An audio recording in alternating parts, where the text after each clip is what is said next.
It's 1967 and you're leading a squad of US Marines through the dense jungles, flooded rice paddies, and straw-thatched villages of Vietnam.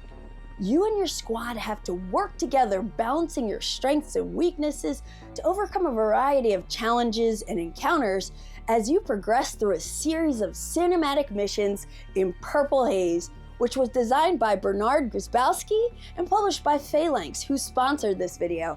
Hi everyone, my name is Candace Harris from Board Game Geek. We've got a squad of eager yet terrified Cherry Marines that need to get geared up for the intense adventure that awaits. So let's get down to the table and learn how to play Purple Haze. Purple Haze is a cooperative, immersive, sandbox-style story creation game that drops you and up to 3 additional players into the heart of darkness, Vietnam 1967. As the Charles S. Roberts Award winner for Best Modern Game in 2024, Purple Haze delivers a fresh, unique, and innovative historical wargame experience. Over a campaign of 9 missions, you lead a squad of US Marines in the Vietnam War. Between engaging narrative elements and action-packed tactical combat, each decision you make in Purple Haze directly impacts the fate of you, your squad, and your mission. One can only hope that you and your Marines have what it takes to make it out alive. But before we jump into our first mission briefing, let's go over the setup for Purple Haze. Before I explain how to set up and play your first mission of Purple Haze, it's important to mention a few things. The subject matter covered in this game is inspired by real-life experiences of Marines during the Vietnam War, but the stories, personalities, and events are fictional. However, even though this is a game, it's intended to capture in some small way the horror, suffering, camaraderie, and intensity of the conflict for the Marines that took part in it. Although the game takes on a US-centric perspective, it's important to remember that the losses and suffering of US and Allied forces during the war pales in comparison to those of the people in Vietnam. There's also some adult language used in many of the narrative excerpts, which is why it's recommended for ages 18+. So please keep all of this in mind to figure out if Purple Haze is a game for you, since it's definitely not going to be for everyone. Each game session of Purple Haze is structured around a mission, and each mission has its own booklet. You always start a new campaign with Mission 1, Crash, but after that, you'll play the next mission in numerical order from the last mission you played. At the start of your campaign, read the intro in the Mission 1 booklet and choose your squad leader's motivation. You can choose whichever option you'd like. Your squad leader's motivation not only helps with the immersion and roleplay aspects of the game, but it also might help you make one decision over another during your campaign. Even though Purple Haze is cooperative, ultimately the squad leader has the final say, and at the end of the campaign, there will be a narrative outcome determined by how well your squad leader was able to follow their motivation. And this is tracked in your Purple Haze logbook. Reading the intro and choosing your squad leader's motivation only happens when you're setting up to start a campaign, so you won't do this again when you play future missions. When you set up Purple Haze, first set up your mission and then set up your squad. Read your mission briefing and then set up the map and boards. The mission booklet will guide you through any mission-specific setup steps, special rules, as well as your mission objectives. Every mission uses the tracker board and the combat board, so place these first. On the tracker board, place the time, stamina, and threat markers according to the mission. Now let's get the combat board set up. Separate the enemy markers by type: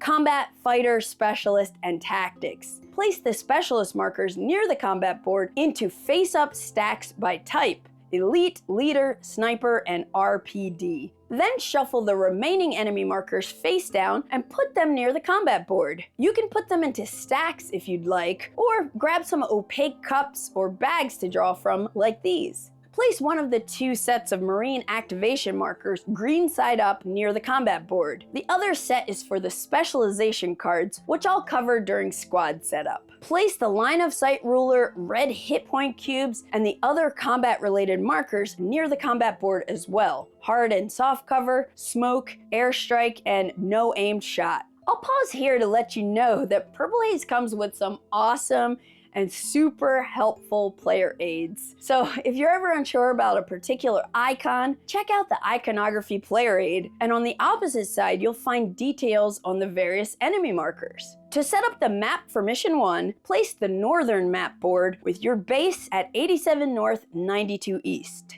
Place one of the enemy activity zone markers at 89 north, 89 east. Take the event markers numbered 1, 2, and 3, flip them face down, and randomly place them on the map spaces indicated for the mission. Keep event 4 nearby, since it might be added in the mission later. To determine your squad's starting position for Mission 1, read entry 00 in the mission booklet. To avoid any narrative spoilers, I'll place the squad marker here. Now let's get the encounter deck together, as well as the other cards, markers, and dice. To create the encounter deck, shuffle the 10 general encounter cards, randomly draw one, and shuffle it into the mission-specific cards for the mission you're playing to form an encounter deck of 5 cards. Set the general card deck off to the side in case the encounter deck runs out, which rarely happens. Try to avoid looking at the text on cards as you prepare each deck so you avoid spoiling any surprises. Next, separate the remaining cards as follows. Shuffle and create a deck of all of the wound cards, and do the same for the condition cards and boon cards. Place the Lucky Charm cards in a pile. These don't need to be shuffled.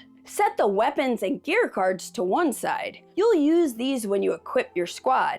Place the other markers and dice near the board, grouped by type. Place the map markers and the KIA, Walking Wounded, and Littered markers near the map and tracker board, respectively. Place the experience, boon, stress, and damage markers near the Marines setup area. Leave the sapper and hidden enemy markers in the box, unless you're playing with those optional rules. The number of equipment markers in the game is finite, meaning if you run out of equipment markers, you cannot use substitutes. However, if you run out of other markers, such as damage markers, using substitutes is fine. Next, set aside the Marine profile cards to form a pool of Marines that can be drawn from as replacements for Marines in your squad that are missing from being hospitalized, killed in action, or if they had a breakdown. Speaking of missing Marines, if any Marines are killed in action or suffer a breakdown during your campaign, they're permanently removed from the game, as well as any Marine that was a temporary replacement for a hospitalized Marine. So don't include them in this pool of Marine profile cards. Also, put the J Happy Kennels Marine card aside, separate from the pool. You can't draw Happy as part of the standard replacement process, but he may enter play later in the campaign with an event.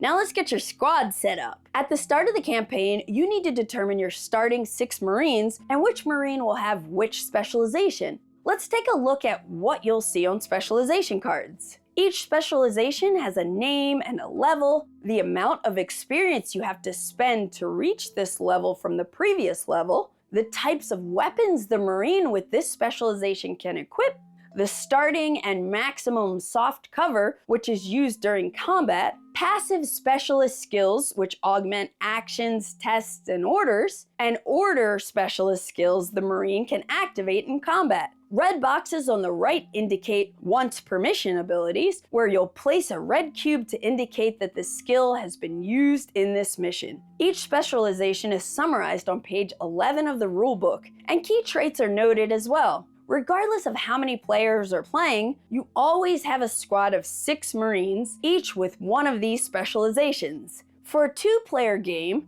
each player controls 3 Marines, and it's recommended to give player 1 the squad leader, radio operator, and infantryman specializations. Give player 2 the scout, engineer, and corpsman. Once you've determined who's taking which specialization, place the specialization cards on the level 1 side in your play area from left to right, starting with squad leader, then radio operator, infantryman, scout, engineer, and corpsman. Place the fire support card by the radio operator for ease of reference. Next, you'll assign a Marine to each specialization. Draw 3 random Marine profile cards for each specialization, then choose one of those Marines to take that specialization. Then place the other 2 Marines back in the pool of unused Marines. There are 30 different Marine profile cards representing each Marine's unique ability and traits. Each profile card has a name, a box for the Marine's ID marker, a box below it for an additional Marine ID marker in case the Marine is KIA or Evac.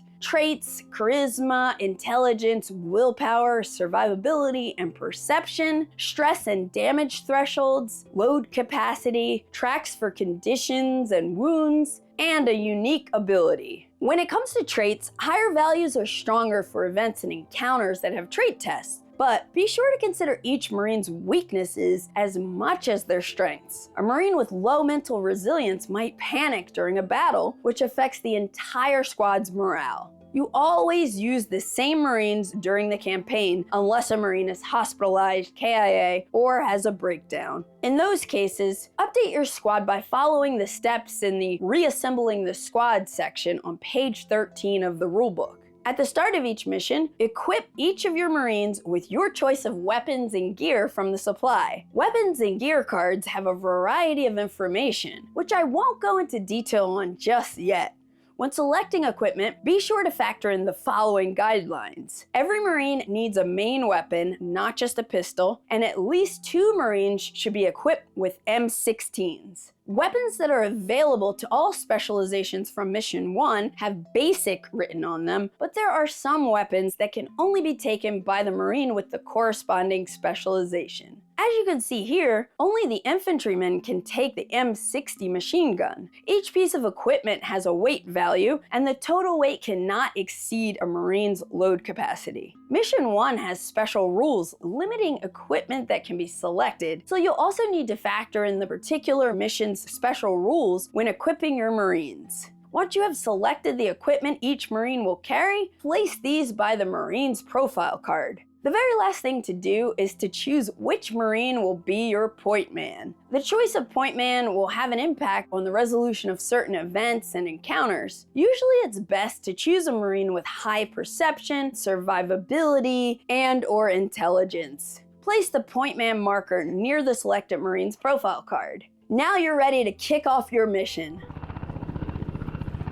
Purple Haze is played as a campaign of 9 connected missions. At the end of the 9th mission, the campaign ends. It's not possible to lose the game. However, you can choose to end a mission early or be forced to if you lose 3 or more Marines. Either way, the campaign continues. Each mission is played over a number of action rounds until the mission ends, which is usually determined by your mission objective. Each action round, your squad can perform one of 3 potential squad actions: March, Bivouac, or Evac, and each has an impact on time, stamina, and threat. March is the most common squad action you'll use since it's how your squad moves around the map. The maps used in Purple Haze are based on pictomaps produced by the US Army in 1965, and they represent fictional areas of South Vietnam with different types of terrain such as mountainous, hilly, and jungle. To march, move your squad into an adjacent space on the map, orthogonally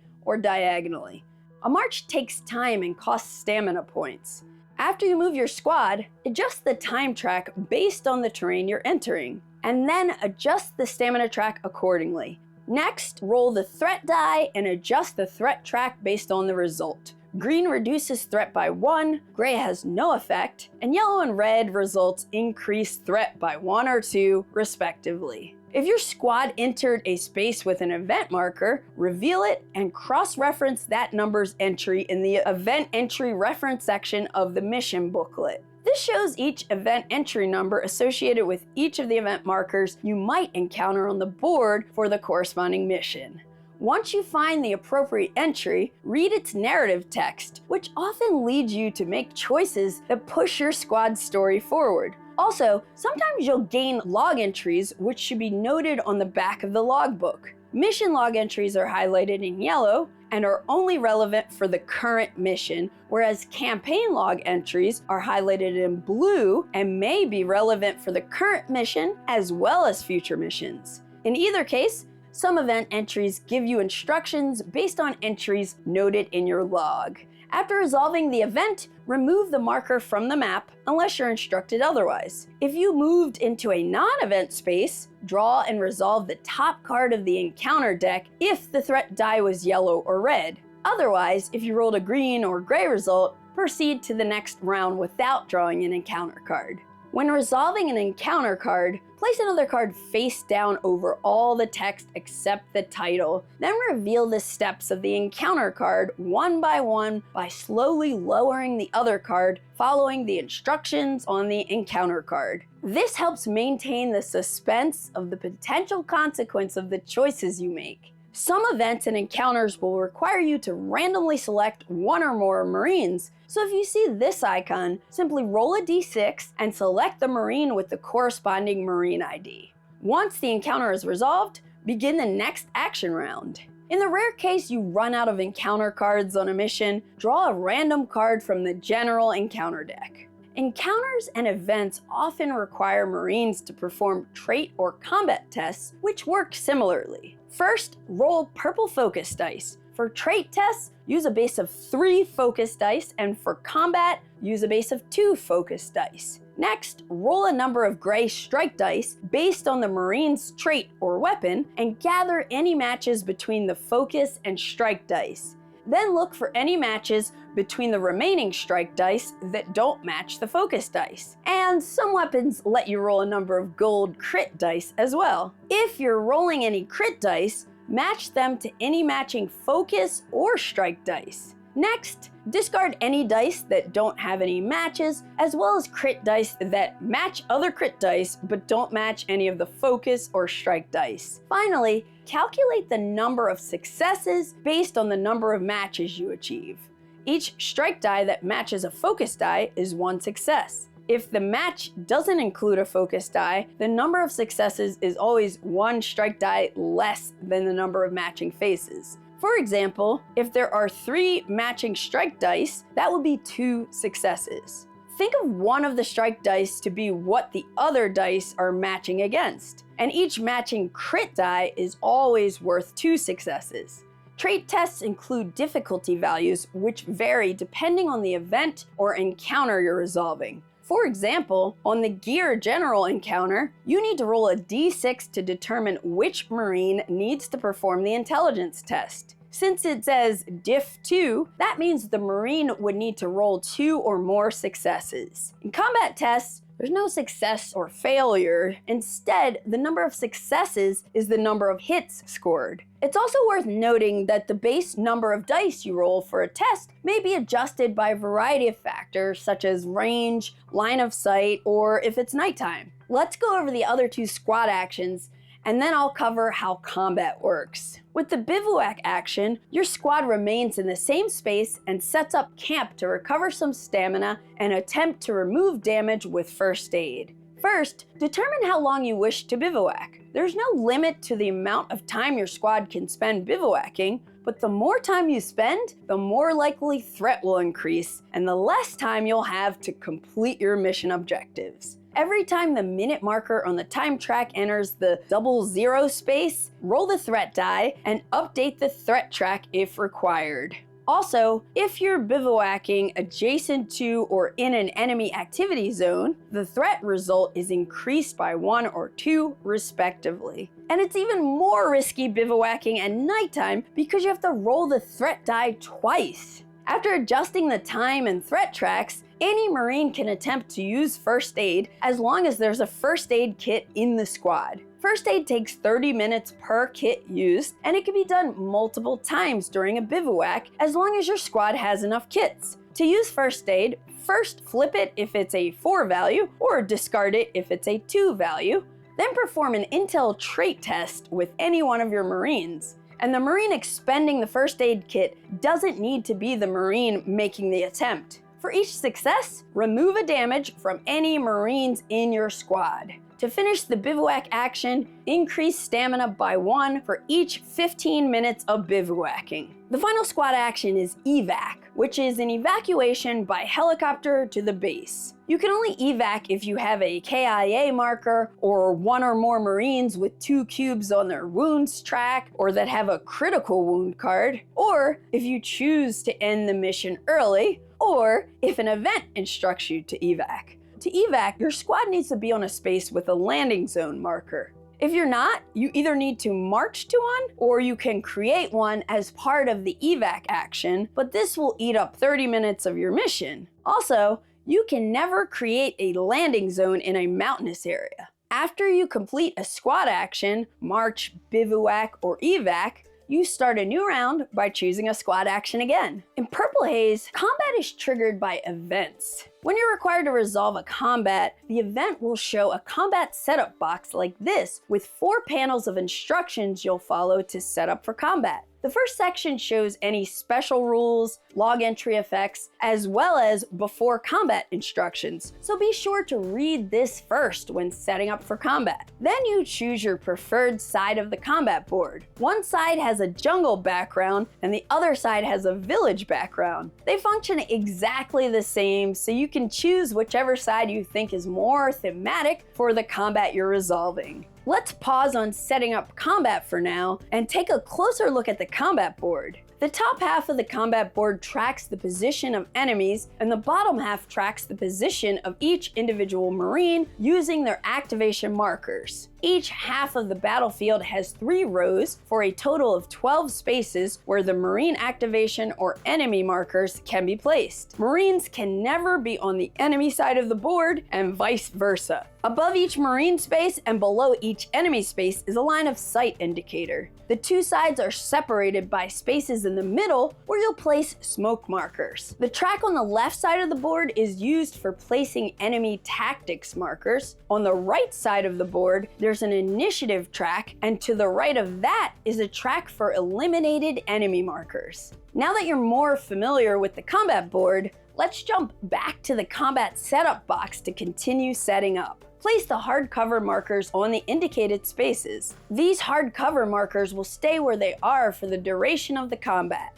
Next, place the enemy fighters and specialists as indicated by the event. Enemy fighters have a colored star based on their type, whereas specialists have a dedicated image. You'll always place the black colored enemies, and depending on your squad's threat level, plus any special rules for the event, other types of enemies might need to be added as well. Place a number of soft cover markers depending on the number of white pips on the enemy marker. The combat setup box will also indicate the starting number and position of enemy tactics that must be placed on the combat board. Sometimes you'll place the tactics markers face down, in which case you'll draw them randomly. However, sometimes specific tactics markers need to be placed at setup as well. Next, set the starting initiative based on your squad's current threat level. If you're ever unsure how a particular enemy marker works, the Enemy Markers Guide summarizes each of them well.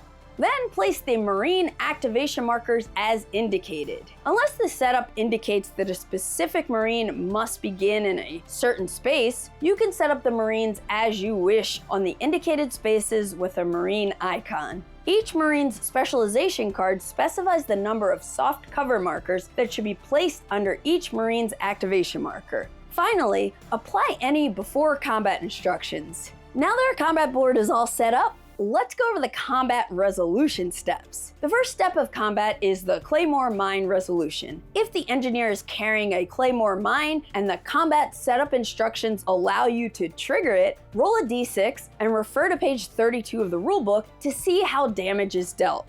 After that, see which side has the initiative. When the marker is on a green space, it's the Marine's turn to activate, and on a red space, it's the enemy's turn. Combat is resolved differently for the Marines and the enemy. On the Marine's activation, you'll choose an unactivated Marine to execute 2 of 5 possible orders. You can fire your weapon, you can resolve a specialist skill, you can move to an empty space on the board, you can take cover, or you can idle and do nothing. These actions are all summarized on the Combat Resolution Player Aid, and it's important to note that a Marine can never activate more than twice per round of combat, even if a combination of effects would otherwise allow it. Once a Marine has been activated, choose and resolve orders for that Marine. To fire a weapon, resolve a combat test with the weapon the Marine is using. Depending on the weapon, you may need to pay an ammo cost. Then you decide which enemy to target and roll dice to calculate hits, as I covered earlier for trait and combat tests. The weapon cards may appear intimidating at first, but once you understand the iconography, you'll barely need to consult the rulebook.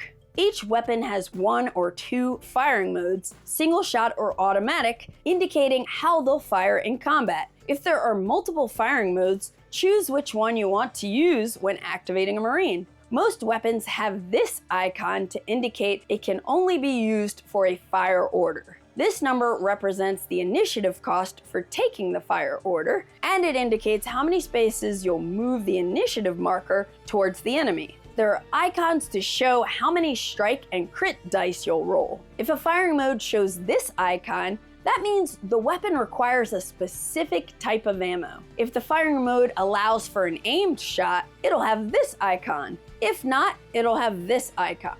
Aimed shots cost more initiative, but you get to add an extra focus die to your test, and you can ignore 1 line of sight penalty. Before I cover how line of sight works, let's talk about range. On the top right of each weapon, you'll see some triangles. These triangles indicate the maximum number of rows away that the Marine can target an enemy.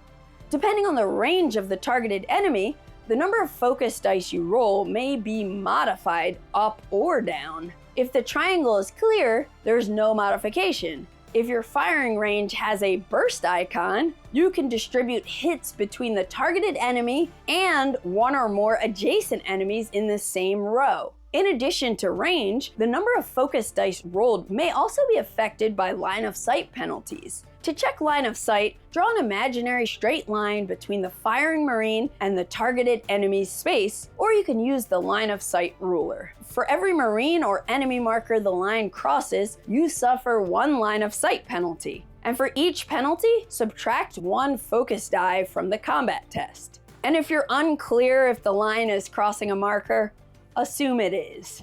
Once you have your dice pool together, roll the dice and calculate the number of hits. Then apply the damage to the targeted enemy. Each enemy fighter has a number of hit points as shown on the red die icon on its marker. Once that enemy has received hits equal to its number of hit points, it's eliminated. However, before applying hits, first you'll need to account for the effects of hard and soft cover. Both hard and soft cover reduce the amount of hits the Marine or enemy receives. Each cover reduces the number of hits by 1. Hard cover is always applied first, then soft cover. When a soft cover absorbs a hit, it's removed, whereas hard cover remains even after absorbing a hit. Once the hard and soft cover protection is accounted for, any remaining hits are applied. If the hits are sufficient to eliminate the enemy, remove that enemy marker from the combat board and place it on the eliminated enemy track. If not, place a red die on the enemy's marker to show how many hit points it has remaining. On the enemy's activation, you'll use a chip pull mechanic to determine what they do.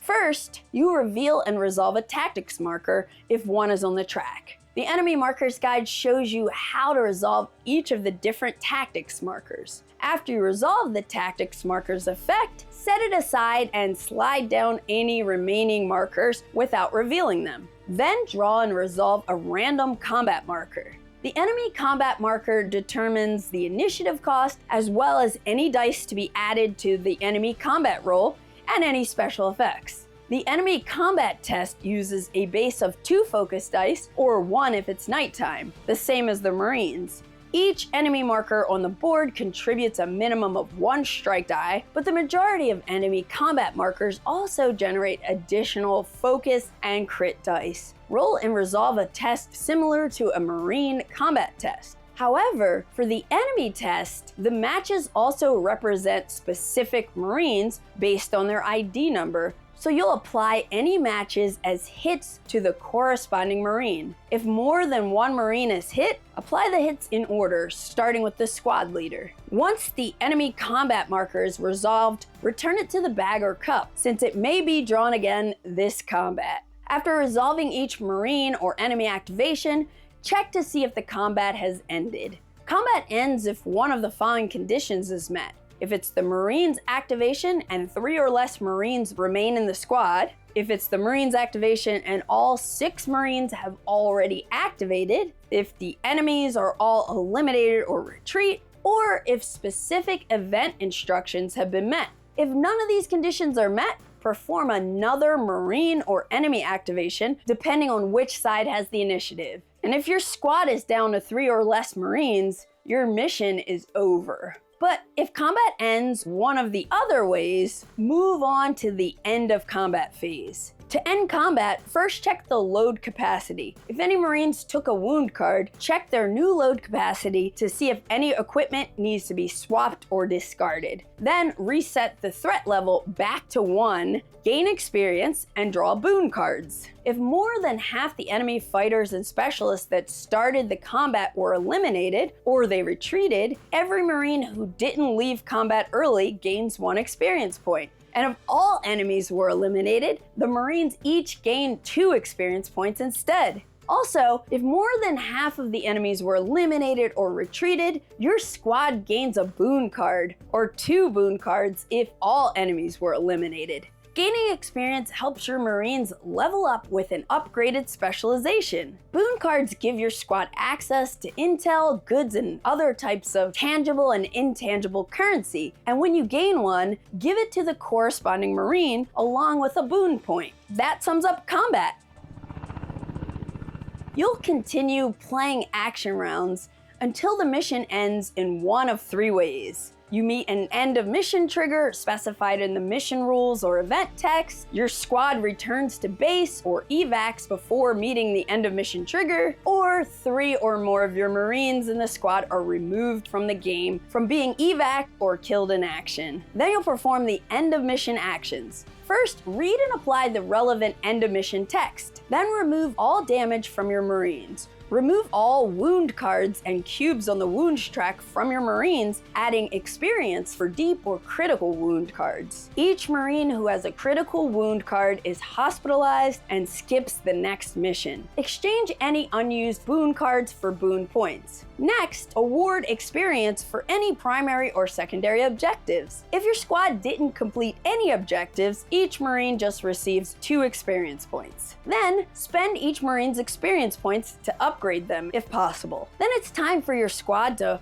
hopefully get some much needed rest, so you'll resolve R&R. There are 3 locations where you can rest and recover: base, town, or Da Nang, and each has its own player aid you should refer to. For each location, there's a table that determines what happens to the squad. On the corresponding location, roll 1d6 to determine the initial situation. Occasionally, the mission outcome may provide dice roll modifiers, and in addition, before you roll, you can spend boon points from your Marines who aren't hospitalized to gain an additional modifier. For every 2 boon points you spend, you gain a +1 modifier on your roll. In most cases, your initial roll result will lead to a second d6 roll, which gives you more specifics on what went down during your mission. I'll let you discover those on your own. Finally, update your mission logbook, noting any relevant motivation metric, and for each Marine, note how much stress they ended the mission with, how many condition cubes they have, any potential condition cards, as well as any unspent experience and boon points. And that's how you play Purple Haze. As you can see, when you start your first campaign, victory isn't always clear-cut. You might succeed in your mission, but lose Marines along the way. Or you might survive, but fail to meet your objectives. And even if you survive, every decision your squad makes affects the long-term story. Purple Haze isn't just about winning, it's about surviving, learning, and making tough calls in the heat of war. There are also some optional rules and designer notes in the rulebook, which I'll leave you to explore on your own. If you love deeply immersive, cooperative, story-driven games, Purple Haze delivers a cinematic experience like no other. There's so much variety in the different missions, plus every decision your squad makes matters, and every playthrough tells a different story. It's incredibly thematic and historically rich. But again, this subject matter won't be a fit for everyone. If Purple Haze looks like a game you'd enjoy, be sure to check out its page on Board Game Geek to learn more. I'm Candace Harris from Board Game Geek, and that is how you play Purple Haze. Have a wonderful day.